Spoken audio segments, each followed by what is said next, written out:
Hi there. In this video, I'll show you how to A/B test your marketing emails in HubSpot so you can improve your open rates, clicks, and overall performance. Let's get started.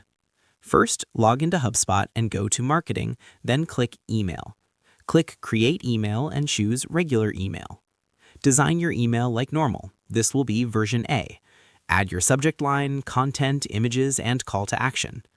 Next, at the top of the editor, click Create A/B Test or Add Variation. HubSpot will automatically create version B. Now make one small change to version B. For example, test a different subject line, button text, or image. Remember, changing just one element helps you clearly see what works best. Click Next to go to the settings.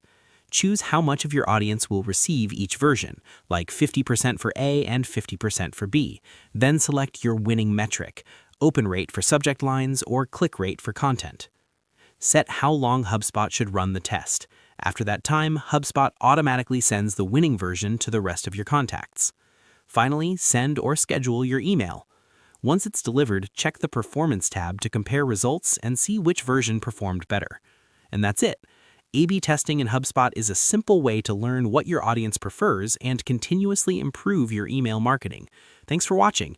If you found this helpful, don't forget to like the video and subscribe for more HubSpot tips and tutorials. And happy testing!